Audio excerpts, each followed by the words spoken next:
Hello and welcome to Cinema Craptaculus, where we say a bad movie is just as hard to make as a good one, just a lot easier to make fun of.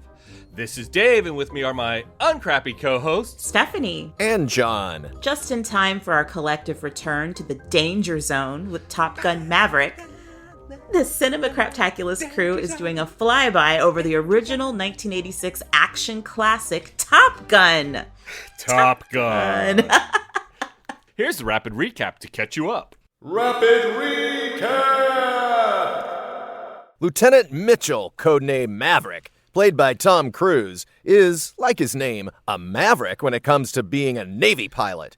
Now he's flying high in Navy's fighter weapons school with the best of the best, who are all better than the betters that they best. He's good. That's what we're trying to say. He also navigates a relationship with Charlie, Kelly McGillis, the flying school's no-nonsense astrophysics instructor. It's up to Maverick to win the girl, the trophy, and the title of Top Gun. Top Gun! It's just fun to say. Top Gun. I'm actually kind of surprised we chose this one. Not because of the new movie, just because it's an old movie. we don't always do old movies. And it's so badass. You could approach this film from a number of angles, and I guess I'm curious to see the angles that you guys come at it with. This is a fun movie because I really had no idea. I hadn't seen the movie at all until I reached adulthood. The closest I'd come to watching it was like the Nintendo video game. There wasn't there was. With 8-bit Kenny Loggins? I want 8-bit Kenny Loggins. It was the original NES game where you just are flying a plane. And Was it like Flight Simulator for the PC, only they labeled it Top Gun? It was nowhere near the quality of Flight Simulator. Now, were you able to radio the tower and be like, permission for a flyby? I don't think so.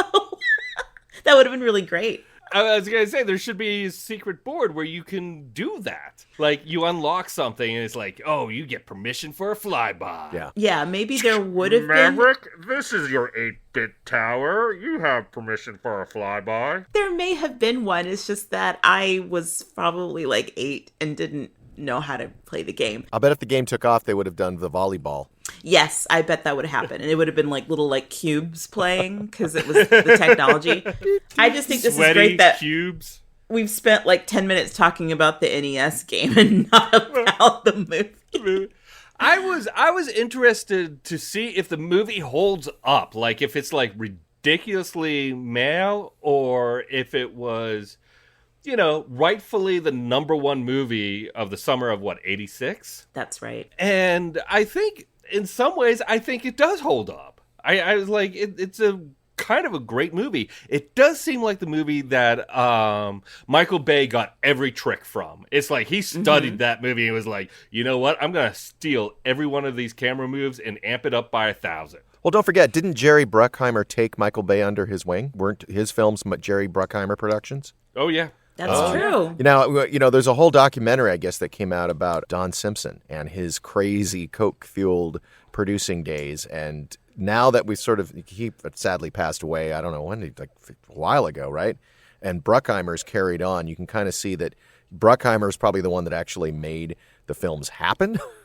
Simpson might have been the one that just kind of got maybe people excited and invest. Now, did Don Simpson do anything on Top Gun? I went to see if Michael Bay was part of it because I thought that he might because it's a Tony Scott Bay film, was probably in college, in film school when this came out. I know that that the film when it came out, it actually was in October of 86. So it actually, I was surprised. I thought it was the summer of 86. It was actually, but I have so many personal feelings tied up to it with what was going on with my youthful days, which we will not get into. But I think to talk about what stood out for me watching it again was the soundtrack, that it was just this giant music video. And I'm like, oh, right, the 80s. Everything was like a music video. It came out in May of 1986. What? Oh, you know what? I'm sorry. It came out internationally in October, so the rest of the world didn't discover it. Look, sir, just because you don't live we currently... are United States of America podcast, and we podcast for the United States of America and the freedom to not wear a mask.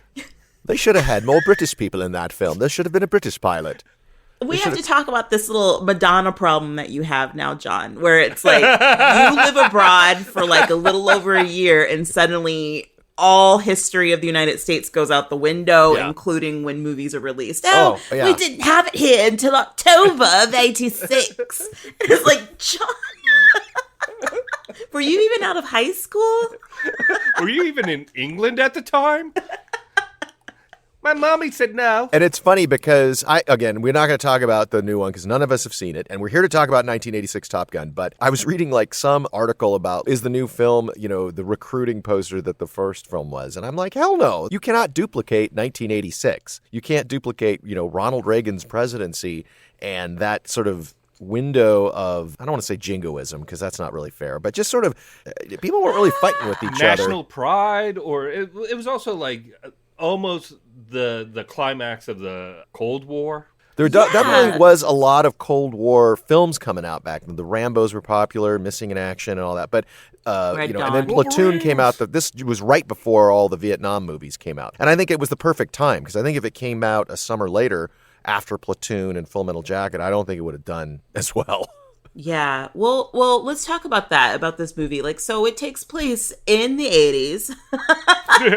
It's supposed to be contemporary. They're not, I remember thinking like, okay, so are they fighting Soviets? But apparently they don't really ever name it. They just say that they're fighting MiGs, which is a Soviet aircraft. But what we see isn't an actual Soviet aircraft. Yeah, it could have been a rogue agent for all we know. And it's like they were prepared to, I think they did set off World War III, right?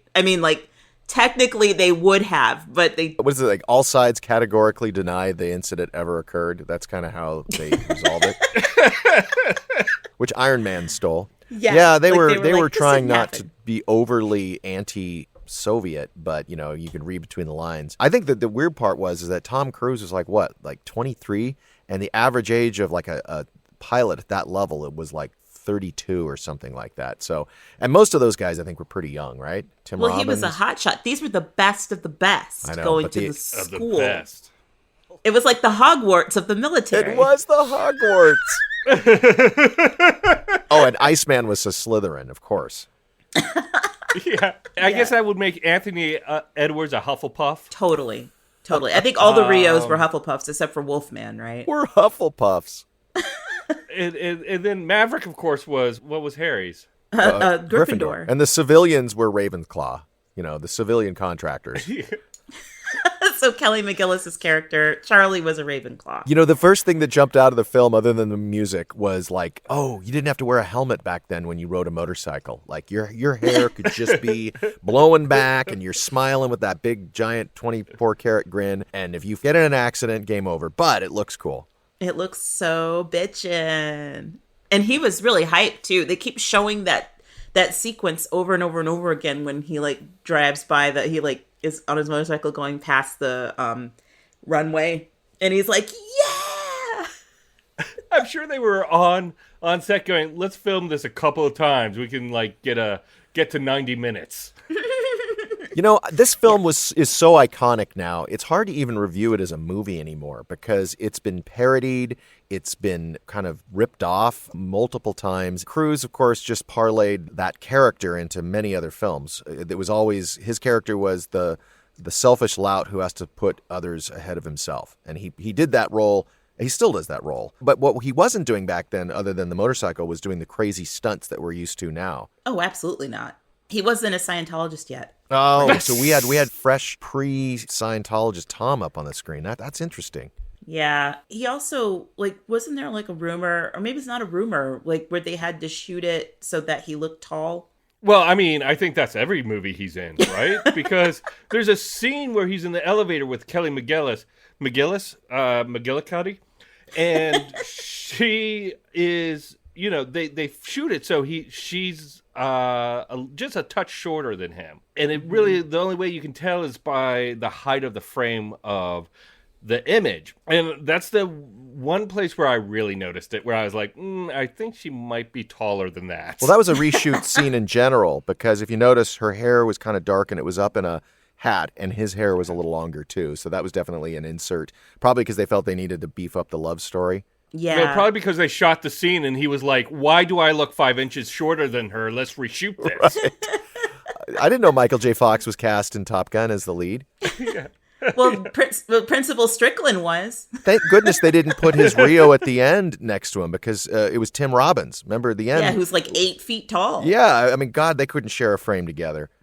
I want to go back a little bit to the way the film sets up, because, God, talk about good use of music and really kind of in getting you into the mood. They can't do a whole dissection of the Navy, but they do kind of show you a bit of that it's kind of a recruiting scene into itself, opening up with the guys at dawn, or I'm assuming, or sunset, wherever, and they're on the deck, and you hear the pulsing of is it Harold Faltermeyer's theme that we don't actually kind of hear till later. Yeah, well, it's sort of the drum beat, and you see all the guys prepping. A very dangerous job, by the way. You could get split in half if that cable comes across the deck and you're standing in its path. And they basically catapult these planes off the decks of the because there's no way they can get them up to speed.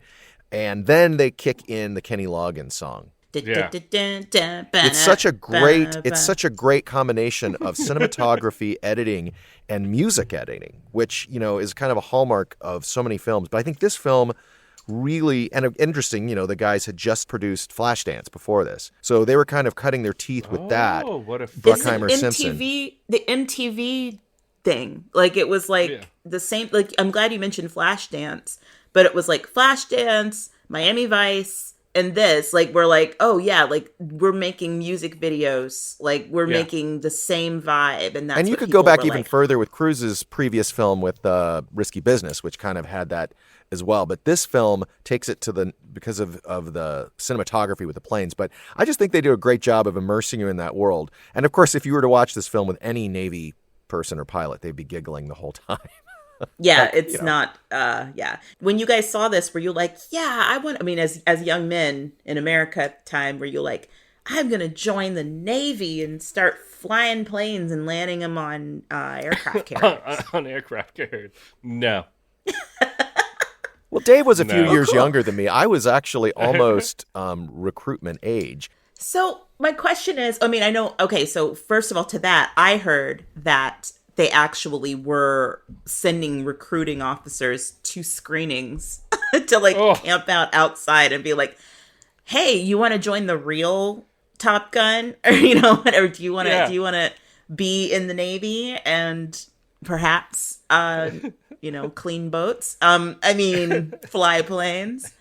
So I feel like that was definitely an opportunistic venture there. That sounds like an experiential gone wrong. Like, oh, we just saw the movie. Let's go over to that table and see what they're selling.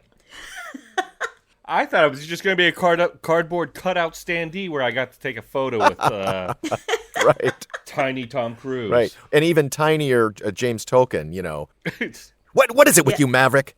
He's holding this stogie. I'm like, and everybody's like, oh, and I saw it with my son. He's like, oh, it's it's from Back to the Future. And he's great. He's great in it. And, talk about a guy who doesn't need to be taller than his peers to intimidate. But, this film in a way is kind of a remake of An Officer and a Gentleman minus the depressing subplots. Because, basically in that film, it's about Richard Gere wanting to be an officer. And he has to prove himself that he can join a team. And in this one, of course, Cruise is already in the Navy and he already is a pilot, but he has to prove himself that he can be a part of a team. Stop being a maverick. Yeah, right. Stop being a Maverick. Well, let me ask you this. Because at the beginning of the movie, he's a maverick and he does wild, crazy things. And, like, no matter what anyone says, he's like, oh, you say I should put my seatbelt on? Fuck you, I'm going to do whatever I want. Woo, I'm Tom Cruise. Or what was his name? I'm Maverick. Pete Mitchell.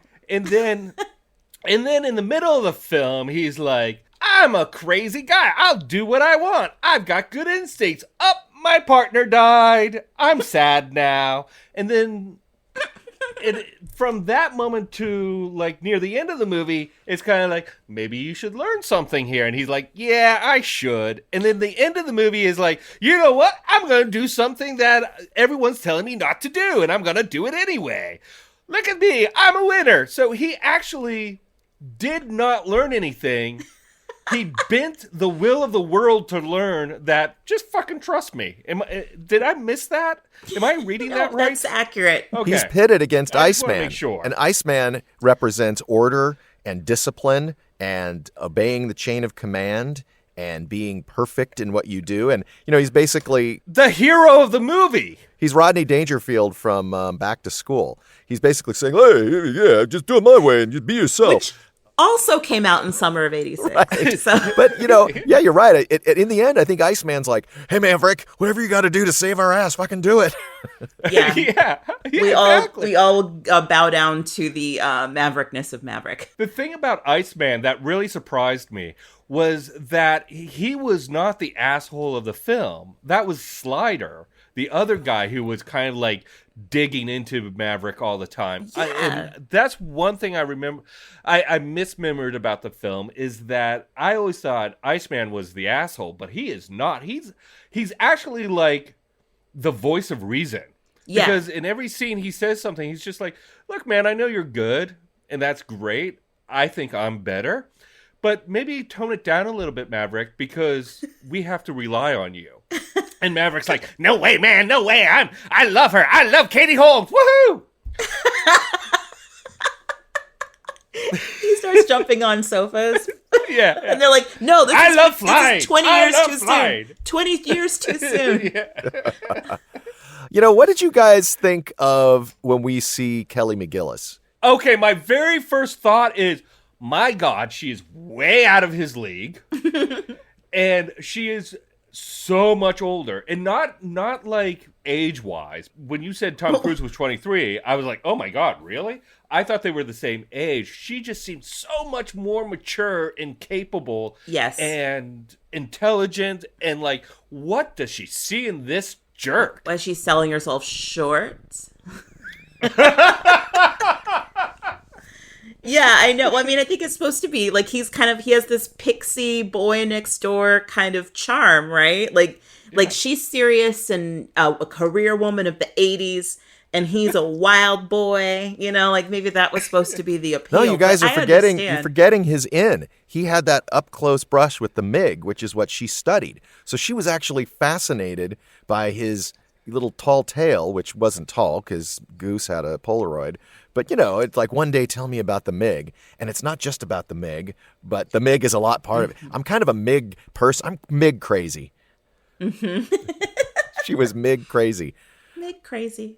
If Anthony Edwards has told that story, she would have been like, oh, fascinating. I didn't know that was possible. Let's discuss it right now in the middle of class. Mm-hmm. Like someone who's interested in the MiG would be. Instead, she's like, hey, here's my number. Give me a call. Stop by at my place, and we'll talk about this MiG business. Charlie literally knew what putting she her was career doing. in jeopardy, right? Because isn't that that's fraternizing with they're basically students. Yes. Yeah. And she's McGonagall. And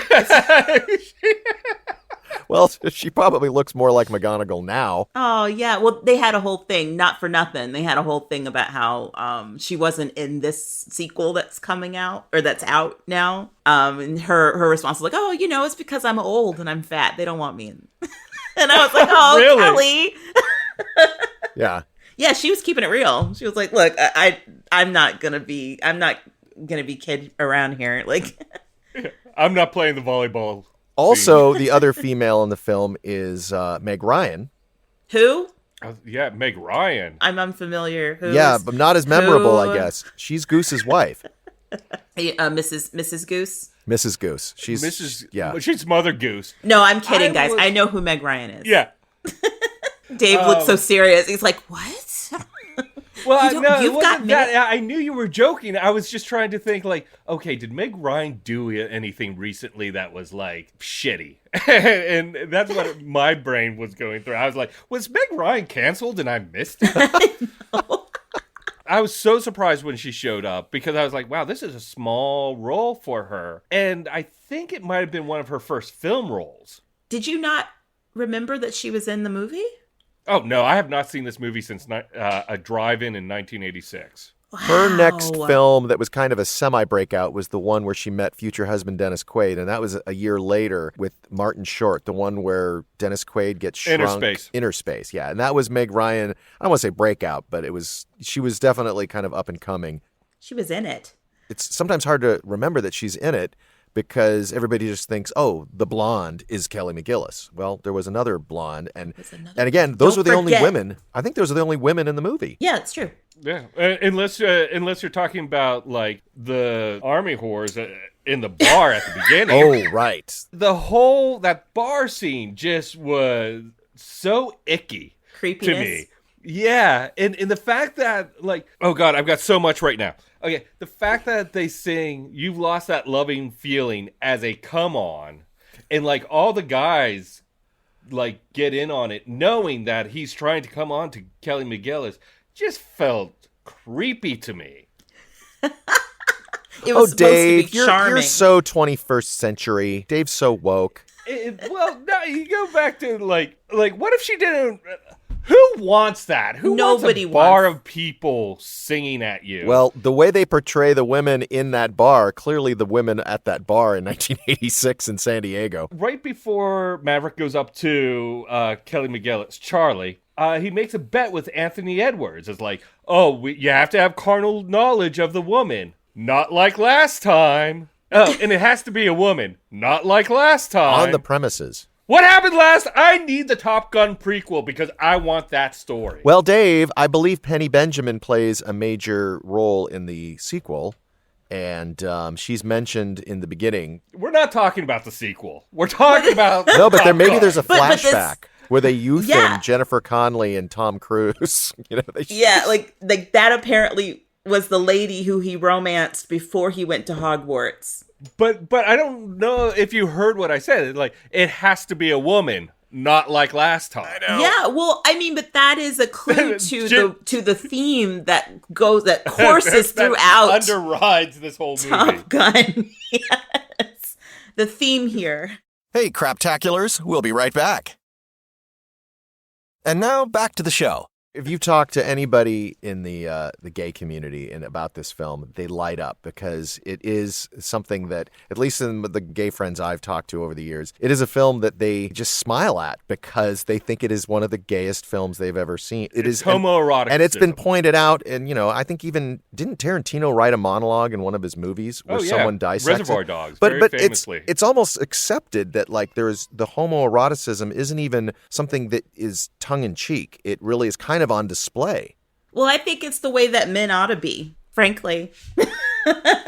Just be yourself and be with your fellow man and, just be cool. And play some beach volleyball. Yeah, get naked. Yeah. Talk about your private parts. When they're all on the couch at the beginning, when Tom Skerritt is introducing them, and he's talking about, gentlemen, this game is about combat. There are no points for second place. And the one guy's like looking at his friend. He's like, "You're giving me a hard on," and they're just giving you and they're being and they're disrespectful like, promise or something.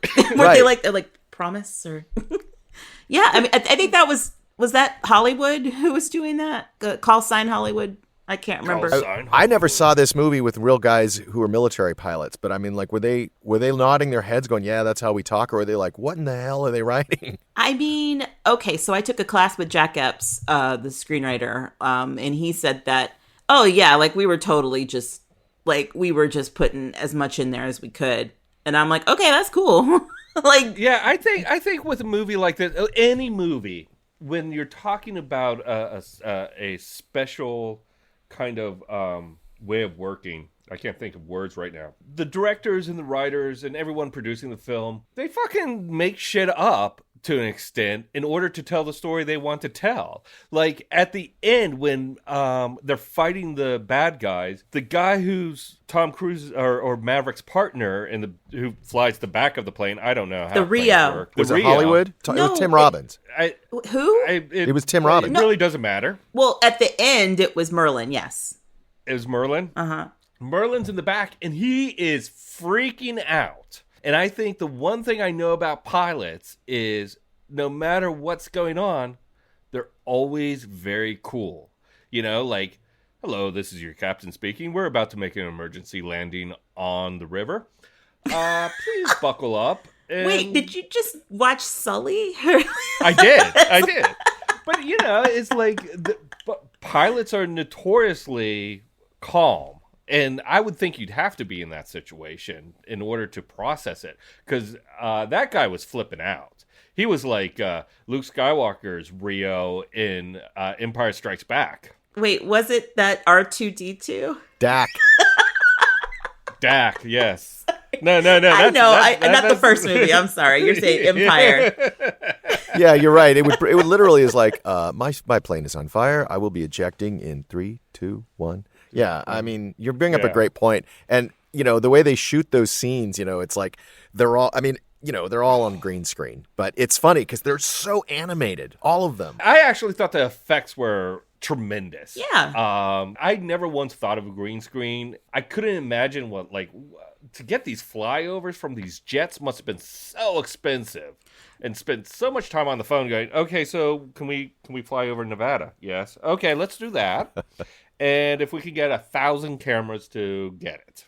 Well, I read that they got the U.S. military's permission to do this movie and got all of this help and stuff for the price tag of $1.8 million, Jeez. which from the budget was like a drop in the bucket.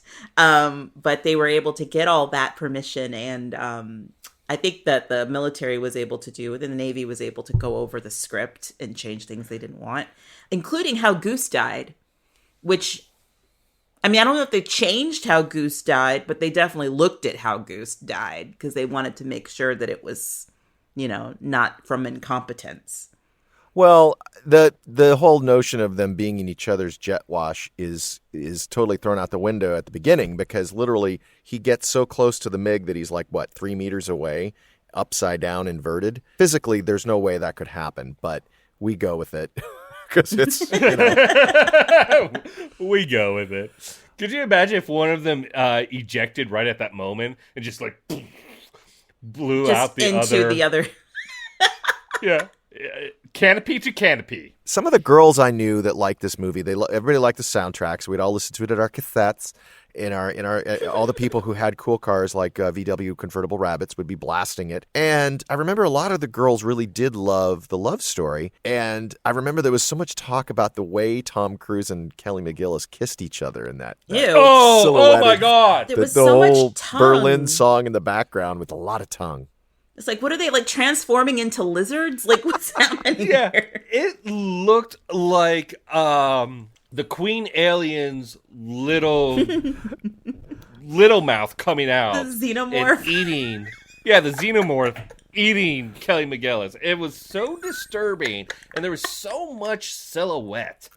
And it was just nothing but this Jabba the Hutt tail tongue coming out and slobbering all over Kelly McGillis.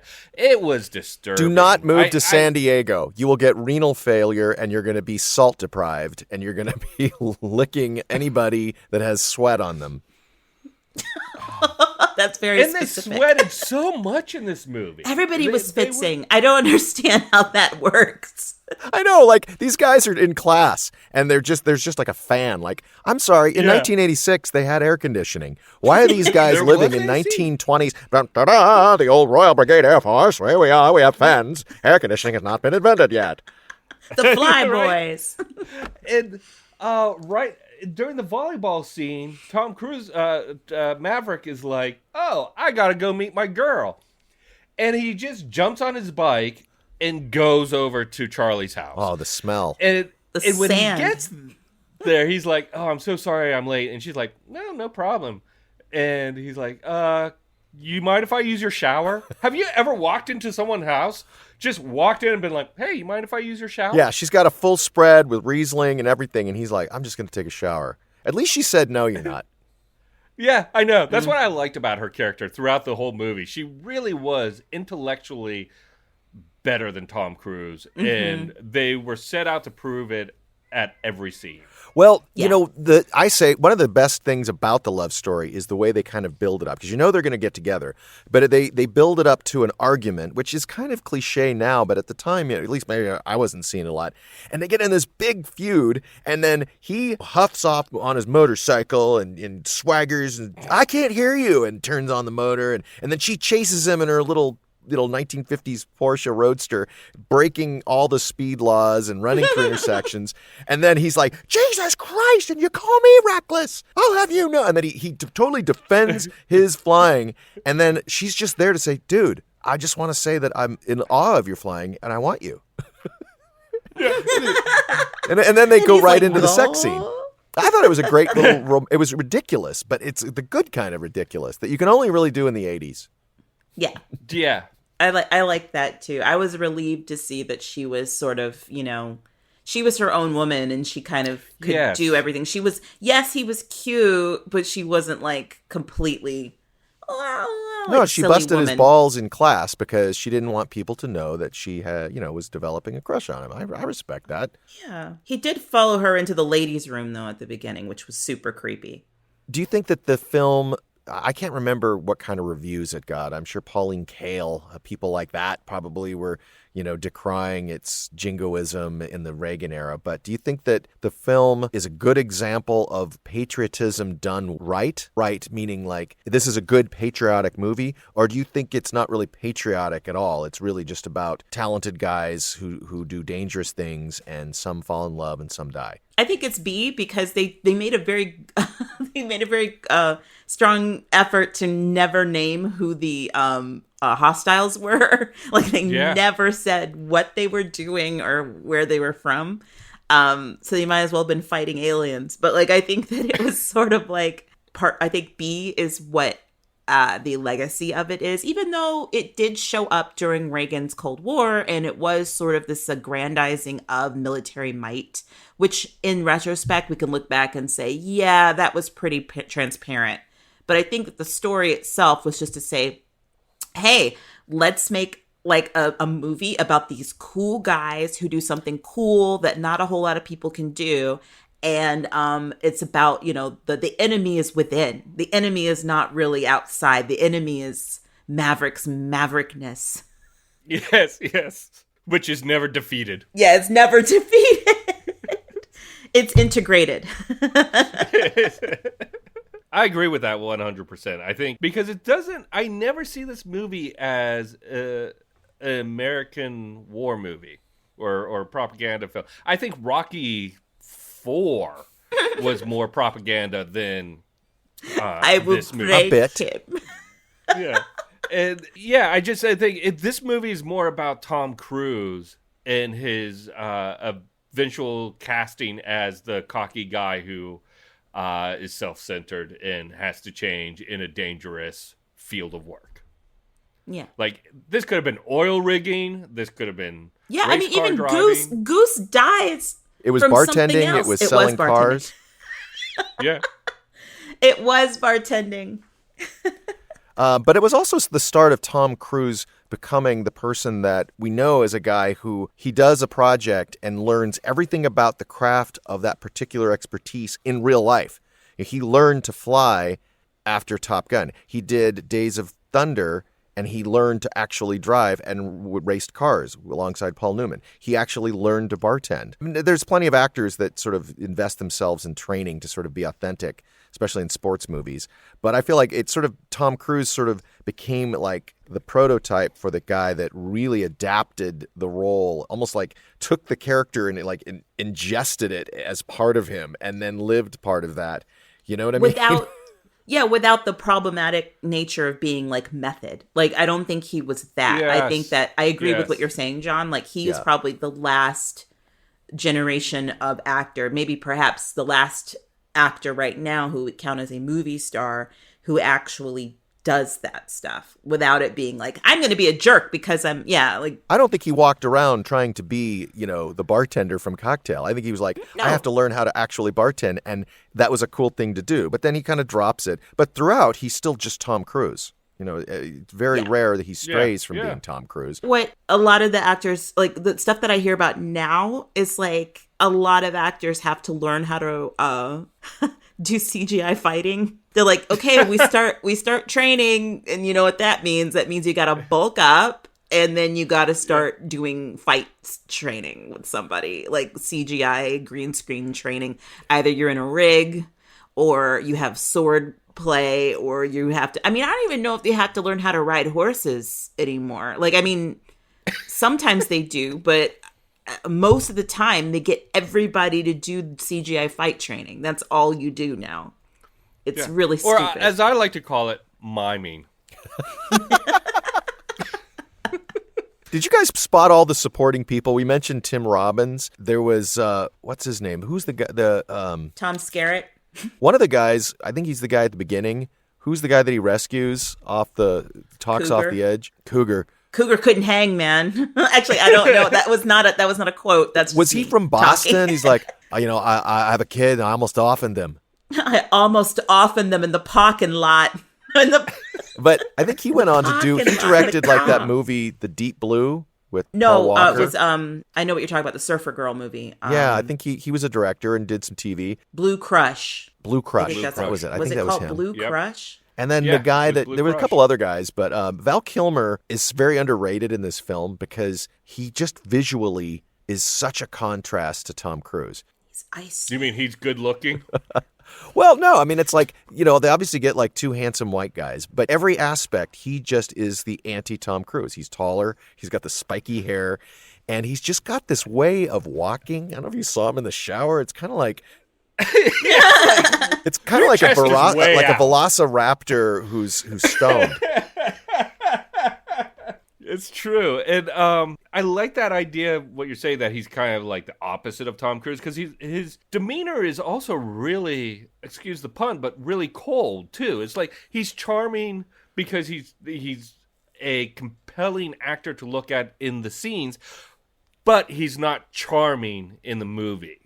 Like, he's just very almost reserved, where Tom Cruise is outright charming. There's the id and the ego and the super id, and I think a lot of these characters sort of play with various, you guys, the writers, you probably can speak more to that, but I think that, Val Kilmer doesn't say much in this film. It's all just, he's kind of poses, to be honest. He doesn't have much dialogue, but it's effective. And I think in some ways, I think Val Kilmer is at least at the time, was a more accomplished actor. He'd graduated from Juilliard. He could do slapstick comedy. But he hadn't really proven himself in Hollywood much. But I just thought visually he was such a very contrast, very good casting.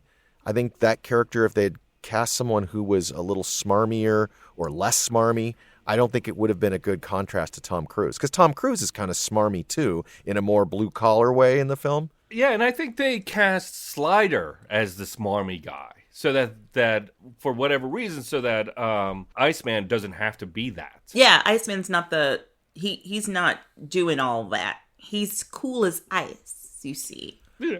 He's very serious about his job. Where Slider is like diarrhea. What?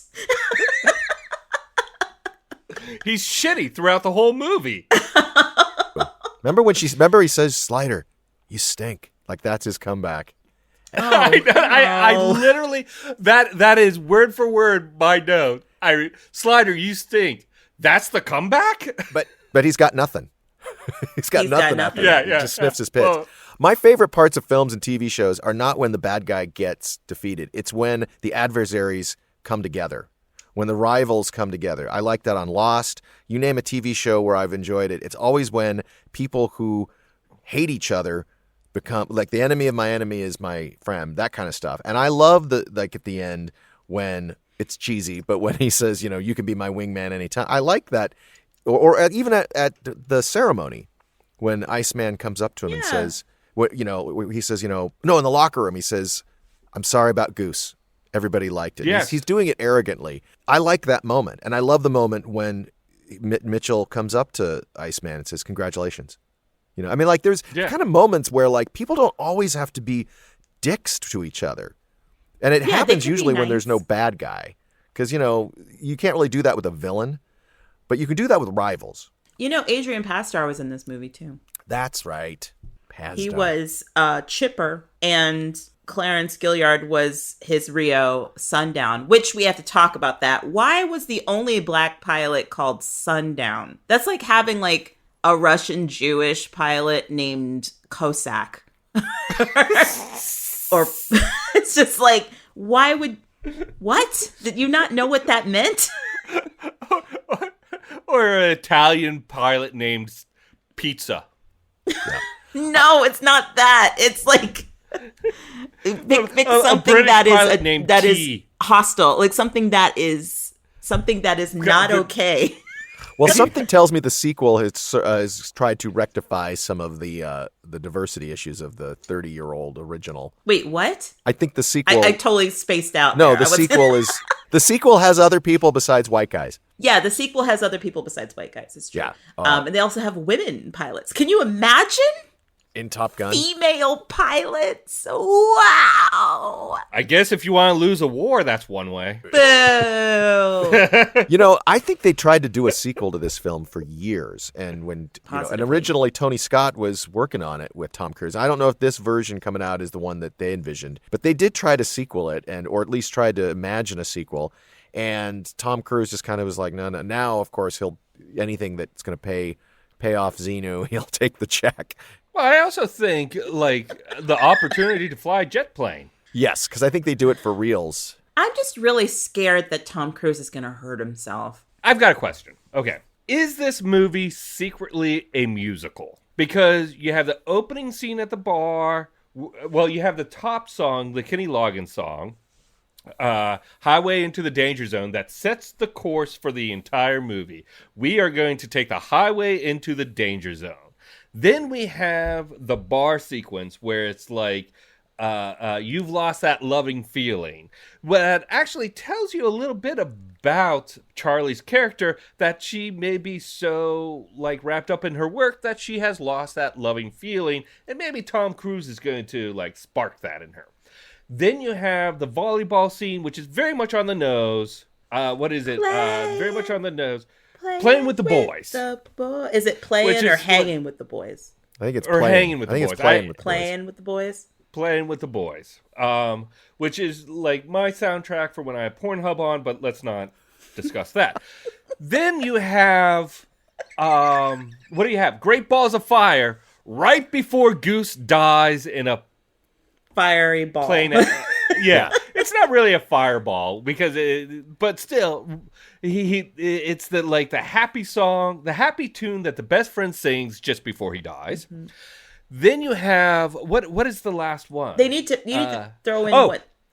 Take Your Breath Away. Well, that's before Goose dies, but yes, the love song before. before. But that's the love song. Is that You Take My Breath? It's Charlie's rejoinder to Tom Cruise's "You've Lost That Loving Feeling." And it also expresses how he's sucking the life out of her via his tongue in that scene.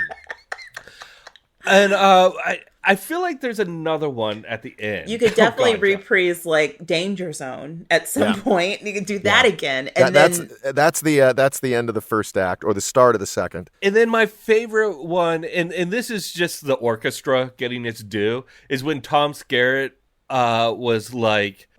Complimenting Tom Cruise, like I would have you anytime, like have you be my backup anytime or something like that.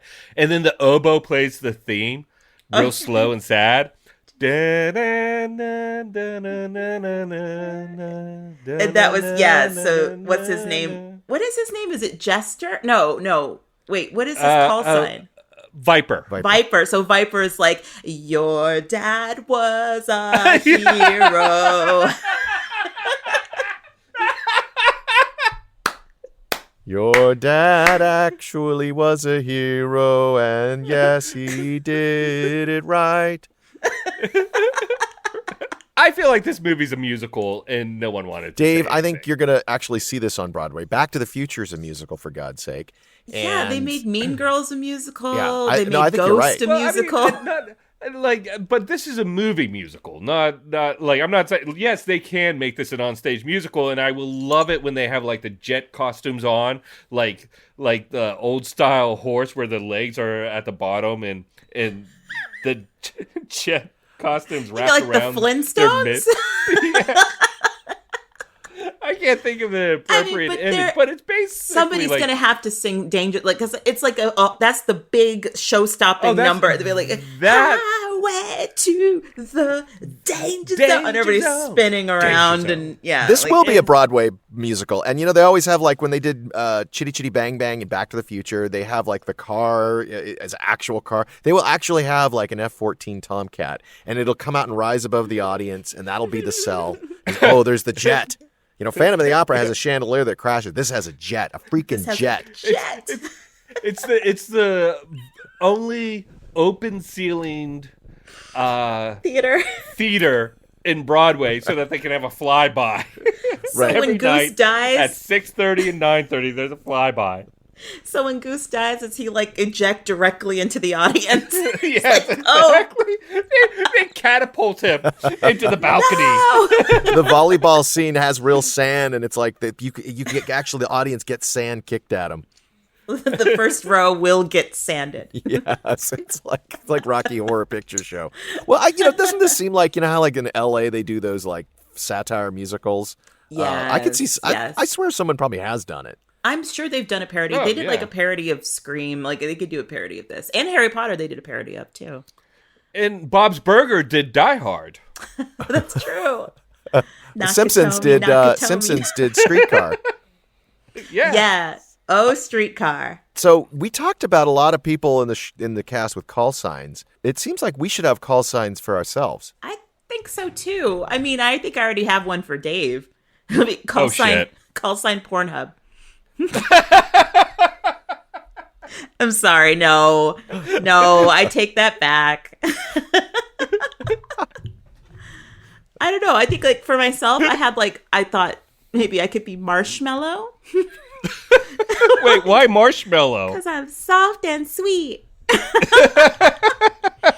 And I also like Invisalign. Like it's just somebody just called it's like Invisalign. Like Pornhub and Invisalign. Do you have them in your sites? And then Mayor McCheese, just because that's funny. I like McCheese. McCheese! Call sign McCheese, do you have sights on him? And then the last one was just heroin. I had a couple for you guys, too.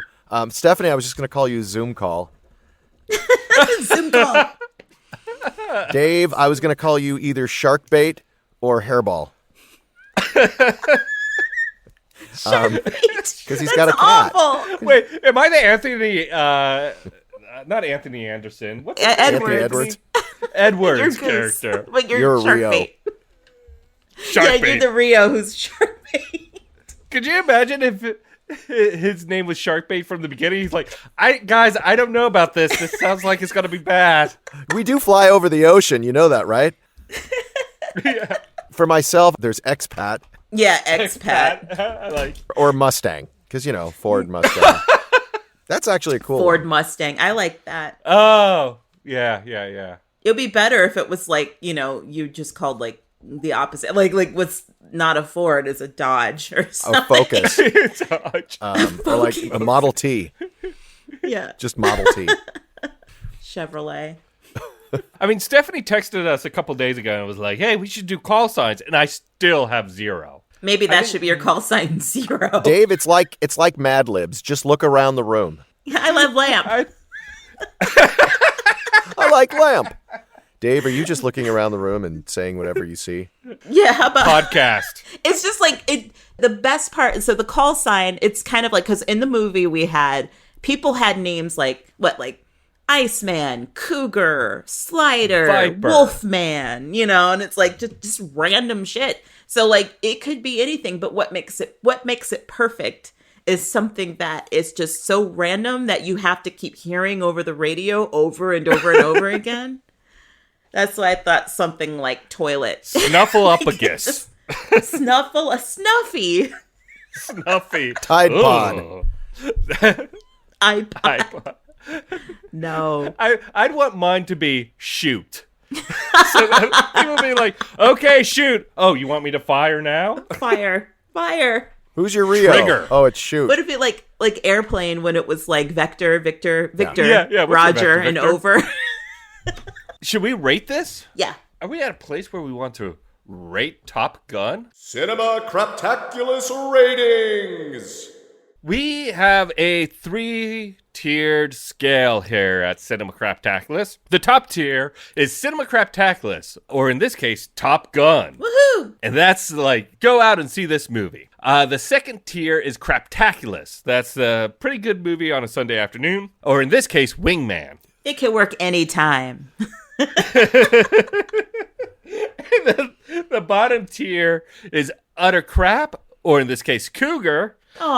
Which is yes. Charlie going after Maverick. Cougar just Which is couldn't. He couldn't. just- He No, couldn't but deal. she's a cougar because she's older than him. That's not what I meant. I was talking about call sign Cougar, who was not okay. Call sign It's Cougar not okay. just couldn't deal, and he washed out. He threw in his wings He almost offended his kids. You never met him yet. in the parking lot. I gotta take him. I gotta take him to Harvard Yard. Do you think all the... It literally looked like you fell out of your chair, Stephanie. I haven't seen the new movie, but if I were to open it, I would actually call back to, what's his name, James Token's character. Remember when he says, Maverick, you mess this up, you'll be frying a cargo ship of rubber dog shit out of Hong Kong. I think the sequel should open with Maverick not doing well in his career. He's actually flying that cargo shit of rubber dog shit out of Hong Kong. But instead of being out of Hong Kong, it's out of Macau. Yeah, well, no, there's supply chain disruption, so it's flying from Amazon. Amazon. He's a drone pilot for Amazon delivery. Or it could just be like Ryanair, like one of those crappy airlines where everybody has to, pay a quarter to use the toilets. You are so expatriate right now. Why are you talking about stuff like you no longer live in the United States? That's my call sign, expat. You're like, oh, they're like Ryanair. Oh, man. Like, nobody knows what that is who's never gone to the UK. So shut the fuck up. Notice I find an excuse each week to say the word Tory in a text to Stephanie. Yeah, that's true. That's true. Sorry, Dave. Continue. Yeah, so Dave. Cougar is Are you bad. going to rate it? Yeah, you know what? I have not seen this movie in whatever amount of years since it last came out. Like 40. I think it's... Oh, God, you're probably right. It's closer to 40 than not. But... Well, let's not think about that. No, Because I was about to say refuse 26, believe and it's not 26. Oh, it's no. 36 years. Oh, no. I've made that mistake a lot. You know what? I kind of enjoyed it. I wanted not to because I just wanted to be a dick about it, I guess. But it felt like it rightly was the movie of the summer in 1986. I feel like a lot of the storytelling elements, cinematography is still used. And, Tom Cruise, I make fun of him a ton, but you know what? I like watching him. But I'm going to give it a Craptaculus. This is a perfectly fine movie to watch on a Sunday afternoon. I don't think you need to run out and see it. It could be your wingman. Wingman. It can be my wingman. I love that. I will give this Top Yeah, go Gun ahead, movie- Marshmallow. Go ahead, Marshmallow. You're a go. I would give this Top Gun. I would give this Top Gun. Top Cinema Craptaculus rating numero You're uno. playing with the boys. Play On the highway to the danger zone. on the highway. What's the love song called? Take my Taking breath away. away. It took your breath away. Yeah, I just thought it was super fun, super easy to get into, hilarious, both unintentionally and intentionally. And it's just a nice, it's a cool thing. I think everybody should have seen it at least once to understand, what the vibe was during those years, and what America thinks they're like, but we're not. I'm going to have to... are you done? Oh yeah, I'm done. 'cause, Over and out for Marshmallow. I Go was for gonna say, expat. We don't want any flybys here. I don't want to spill coffees on people's blouses. Again but and again I'm and again gonna and again and again. thunderously give this a Top Gun because I wanted to come at it too with fresh eyes, like, I'm in Cinema Craptaculus. We're gonna make fun of this movie, and like Dave, it sucks me in. I have a soft spot because of where I was at, but even then, I don't even get as nostalgic about it. I think it's just a fun movie to watch. We've kind of cited all the things that stand out: the music, the musical music, because I think it is going to be the toast of Broadway next year. But it's well cast. Dave Humphreys presents. It's paced, for a lot. It doesn't really drag even in the spots. The lighting is still, and the cinematography is really good. It's great. I think Tony Scott is a little underrated in his. He kind of got known for just being a visual guy in sort of the music video sense, but the guy knew how to edit and light a film. Yeah. The dialogue is kind of snappy. There's a lot of memorable lines. Even now, I still feel that lump in my throat when we lose Goose. And the scene, it's a little weird that Jester pats him on the butt in his underpants to tell him, you're going to lose more pilots. I mean, but did he really have to touch him? To so who was saying I want butts? Somebody was screaming, "I want butts." Yeah, and then they cut to Tom Skerritt spanking Toms. They were getting network notes that were like, "Rushes look great. Can we get more butts?" Also, see more butts. The guy's his friend's been dead for 5 minutes. You got to let him go. Yeah. Can he go to the funeral first, there, Jester? No. It's No. combat. Okay. No points for second Can I place. warn? I'm surprised he didn't say that. Sorry about your friend. No points for second place. God, the music. I keep going back to the music. The Harold Faltermeyer was in the zone because he's coming off of Beverly Hills Cop. He was in the And danger zone. Kenny Loggins was the soundtrack guy for a while. And that summer, I think, Dave, you said, this takes its place. It is also alongside Aliens. I mean, it's a horror movie in a sense, but man, there is a crowd-pleasing moment back in that summer with, Totally. get These away are from her, you blockbusters. bitch. Yeah. These are blockbusters through and through, and I only think that maybe Top Gun out-earned Aliens because people may have been a little hesitant to see a scary movie. It was an quote-unquote R-rated scary film, movie. too, and it was violent. Yeah. Top Gun was an R-rated? No, Aliens. Aliens. No, I said Top Gun was not. I don't think Top Gun was rated R. To the Googleplex. I don't know. Well, what was Crocodile Dundee? Oh, that was definitely PG. Everybody went to see that. I think everybody was just seeing movies in 86. Crocodile Dundee. We really need to do that one. I don't think it's going to be as well rated in our craptacular reviews as people will think. No, it does not hold up. You mean you're pretty good for a Sheila? Oof. It's rated PG, you guys. Top Gun is rated PG. Of course they earn more because money. They don't swear and there's Wow. no nudity. Yeah, I don't even think there's an F-bomb. That's Yeah. amazing. I just wasn't even thinking about that. So it is a family film. Well, Because this is after they did the PG-13 run-up, so Yeah. at this point they could have gone PG-13, but they didn't. So this is a They family went- film. You could take your kids to see this. you could take your kids and just kind of cover their eyes a few times, especially in the volleyball scene. Well, no, I want my kids to see it all. I look at that scene now and I just think, oh, the skin cancer. 86. They're throwing Yeah, I know. one SPF tropical sun oil on their skin and that's it. 1 SPF. Negative 10 SPF. His call sign is Sunburn. Yes. Well, thanks for joining us on the Cinema Craptaculus journey. This is Dave, and ever present with me are... Stephanie. And John? And remember, a bad movie is just as hard to make as a good one. It's just a lot easier to make fun of. Although this wasn't necessarily a bad movie. This was a good movie. And it was was a good still movie. easy to make fun of. It was very easy to make fun of, but we were making fun of ourselves. Yes. Our younger selves. Our younger selves. I was not even born yet. Just kidding. I was. I was doing the math. I started doing the math. I'm like, really? That's possible, I guess. If we're gonna maybe sing ourselves out, because we haven't done it in a while, which Top Gun song are we gonna sing out, Dave? Playing with the boys. Oh, I don't know Playing with the Boys well enough. That's okay. I can hum along. Playing Playing with with the boys. It's a weird little melody, isn't it? It's like we all know like the refrain, but nobody knows the lyrics to any of the songs. Yeah, not even for Danger Zone, where it's like Yeah. gonna take you right into the danger zone. Okay, so maybe we don't know all the lyrics to Highway to the Danger Zone. Maybe we should put all our efforts into writing lyrics to the Cinema Craptaculus theme. What do you guys think? Thanks again for joining us for this episode of Cinema Craptaculus. As always, we'd love it if you'd follow us on social media at Craptaculus on Twitter and Instagram, and we're on Facebook as Cinema Craptaculus. Remember that each week, when you subscribe to Cinema Craptaculus, you get a new show. You get the B-sides, you get real debates, the expanded universe, and of course, Cinema Craptaculus. So after you've done playing with the boys in the danger zone and you're looking for something to take your breath away and makes you feel like you got great balls of fire, listen to Cinema Craptaculus.